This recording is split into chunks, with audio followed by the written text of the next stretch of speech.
Hello and welcome to the world wide post. दोस्तों, Saudi Arabia और United States of America के related बहुत बड़ी खबर निकल कर आ रही है। जैसे कि हम सबको मालूम है, यूएसए में प्रेसिडेंशियल इलेक्शंस होने वाले हैं और जो बाइडेन की डेमोक्रेटिक पार्टी आने की चांसेस हमें कम देखने को मिल रहे हैं। लेकिन इस बीच क्या होता है कि सऊदी अरबिया यूएसए के साथ प्रेसिडेंशियल इलेक्शन से पहले ही एक डिफेंस पैक्ट साइन करना चाहता है, क्योंकि किसे मालूम गाइस, अगर डोनाल्ड ट्रंप की पार्टी रिपब्लिकन्स आती है ना, तो सऊदी अरबिया को मुश्किलात का सामना हो सकता है और डोनाल्ड ट्रंप कैलकुलेशंस के साथ चलते हैं।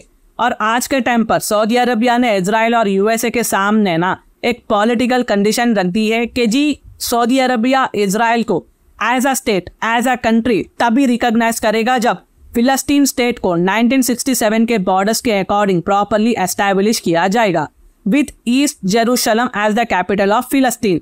और दूसरी तरफ वो अमेरिका के साथ ना एक डिफेंस पैक्ट को यूएस प्रेसिडेंशियल इलेक्शन से पहले अप्रूवल करवाना चाहते हैं।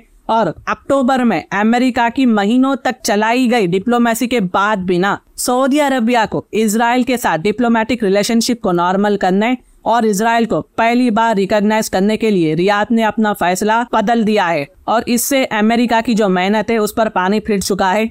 जब इजराइल फिलिस्तीन वॉर शुरू हुई थी गाजा स्ट्रिप में, और पूरे मुस्लिम वर्ल्ड में ना इजराइल के खिलाफ गुस्सा बढ़ चुका था, जिसके चलते एक बार को अरब के किंग्स ने भी अपना जनता का गुस्सा देखकर कोई कॉम्प्रोमाइज करने की कोशिश नहीं की थी। ये मामलों में याद रखिए, सभी को अपनी कुर्सी प्यारी होती है। रियाद की डिप्लोमेटिक एफर्ट थी कि डेमोक्रेट्स के कंट्रोल में व्हाइट हाउस और सेनेट के दौरान एक डील को हासिल करना था। ईरान के मिलिट्री इन्फ्लुएंस के बढ़ते हुए डर और इसके प्रॉक्सीज के जरिए, जैसे कि इराक, यमन, लेबनान, सीरिया और गाजा में हमें ईरान के प्रॉक्सीज देखने को मिलते हैं, ईरान का नेटवर्क हमें देखने को मिलता है। ये बात सऊदी अरबिया को प्रेशर में डाल रही थी। सऊदी अरबिया खुद डिफेंस तौर पर पावरफुल होना चाहता था।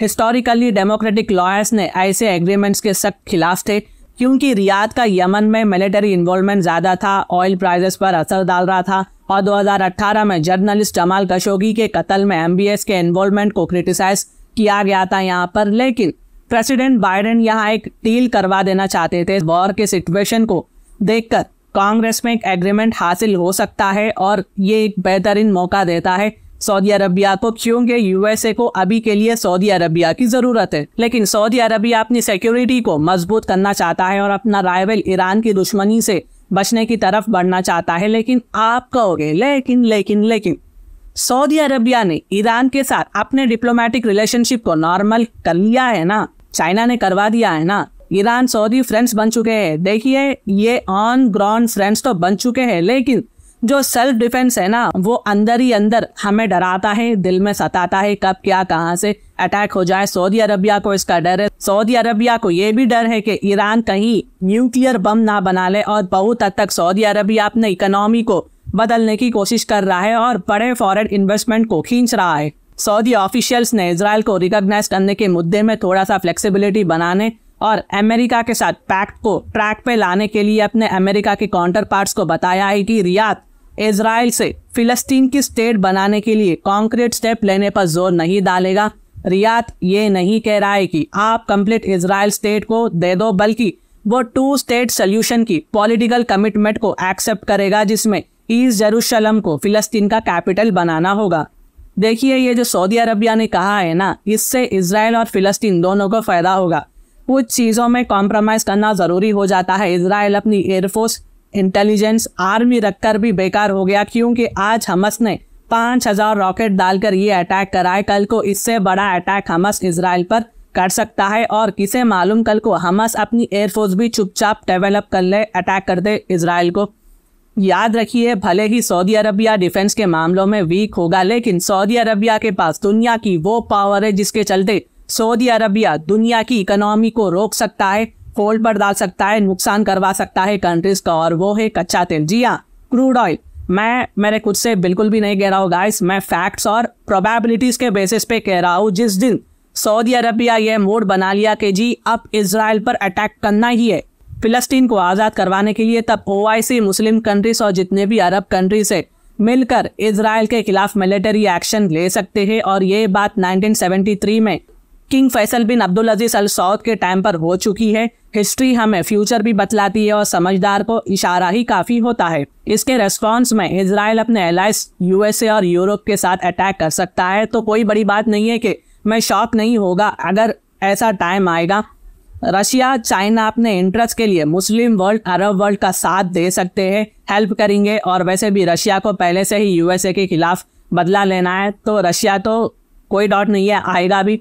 ये सिनारियो में हमें वर्ल्ड वॉर 3 देखने को मिलेगा। देखो, जियोपॉलिटिक्स में प्रोबेबिलिटीज और एक्सपेक्टेशंस ही डिसाइड करती है कि क्या होगा। ऑफ कोर्स जियोपॉलिटिक्स में कुछ भी क्या भी कभी भी हो सकता है। और सऊदी अरबिया के लिए फलस्तीन ये एक मेजर रीजनल डील बन चुकी है। इस डील को पूरा करने में पॉलिटिकल और डिप्लोमेटिक रुकावटें होंगी, खासकर जब गाजा कॉन्फ्लिक्ट पूरे वर्ल्ड में कैसे इवॉल्व हो रही है। आप देख सकते हैं ये वॉर रेड सी में फैल चुकी है, all over the world Muslims को भड़का चुकी है। इनफैक्ट नॉन मुस्लिम भी इजराइल के खिलाफ प्रोटेस्ट में शामिल हो रहे हैं। वीडियोस निकल कर आ रही है। गाजा कॉन्फ्लिक्ट ने वर्ल्ड ट्रेड को डिस्टर्ब कर रख दिया है। कंट्रीज को अब कहीं ना कहीं इजराइल की वजह से बिलियंस ऑफ डॉलर्स में नुकसान भी हो रहा है। तो इसका बेस्ट एग्जांपल देता हूँ मैं। रिसेंटली इंडियन ऑयल टैंकर्स पर अटैक किए जा रहे थे, तो यहाँ कंट्रीज का ट्रेड, टाइम, पैसा यहाँ पर बढ़कर खर्चा हो रहा है और पूरे कंट्रीज को इजराइल पर प्रेशर डालने की जरूरत है कि इजराइल आपकी वजह से हमारे कंट्री को नुकसान हो रहा है, अब जल्द से जल्द इस मैटर को सक्सेसफुली सॉल्व करो। और रही बात सऊदी अरबिया की इजराइल के साथ नॉर्मलाइजेशन के बदले में दुनिया के सबसे बड़े ऑयल एक्सपोर्टर को यूएस मिलिट्री प्रोटेक्शन मिलेगा। ये मिडिल ईस्ट को कम्प्लीटली बदल कर रख देगा और इसका इम्पैक्ट हमें या फिर पॉजिटिव या फिर बहुत ज़्यादा नेगेटिव भी देखने को मिलेगा।